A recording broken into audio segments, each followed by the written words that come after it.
आजकल एक बात बहुत ज्यादा सुनने में आती है। पहले ऐसा नहीं होता था। पहले तो ये कहा जाता था कि पति परमेश्वर होता है। औरतें अपने पति की लंबी उम्र के लिए करवा चौथ का व्रत रखती आई है। आजकल एक नहीं, दो नहीं, तीन नहीं, बल्कि इतने ज्यादा केस आ रहे हैं जैसे ऐसा लगता है कि इन चीजों की बाढ़ सी आ गई है। हमने सुना है कि एक पत्नी ने अपने प्रेमी के साथ मिलकर पति की हत्या कर दी और उसको नीले ड्रम में सीमेंट के साथ जमा दिया। एक केस हमने ऐसा सुना था कि एक पत्नी ने अपने पति की हत्या कर दी और उसको कुकर में उबाल दिया। फिर हमने ये सुना कि एक पत्नी ने अपने पति की हत्या कर दी और उसको टाइल्स के नीचे छुपा करके उसके ऊपर टाइल्स जमवा दी। अब आप मुझे ये बताइए कि इसकी मेन वजह क्या हो सकती है। क्या सच में सिर्फ पत्नी अपराधी है? पहले हम देखते थे और हम सुनते आ रहे हैं बचपन से कि पत्नी के साथ पति ने मारपीट की तब भी पत्नी सहती रही, पत्नी के साथ पति ने घरेलू हिंसा की तब भी पत्नी सहती रही। लेकिन ये जो पत्नियां ऐसा कर रही है ना, तो इनको किसी तीसरे की हिम्मत होती है।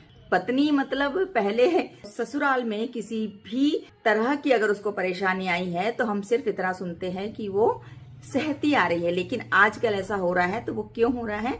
किसी तीसरे के कारण। मतलब पत्नी के साथ उसका बॉयफ्रेंड मिला हुआ रहता है तो उसको ये हिम्मत आती है और उसके लिए वो ऐसे किसी अपराध को जन्म देती है। तो इस मामले में मैं आपसे ये कहना चाहती हूँ कि क्या कभी आपने ये सोचा है कि उस महिला ने ये कदम क्यों उठाया, और अगर उठाया तो क्या वो महिला ही अपराधी है?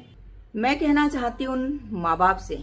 माँ बाप लड़कियों का ऐसा माइंडसेट करके रख देते हैं कि तुम किसी ऐसे लड़के से शादी नहीं कर सकती जो कम कमाता हो। अगर लड़की को कोई लड़का पसंद आ जाता है तो वो माँ बाप से बताने की हिम्मत नहीं करती।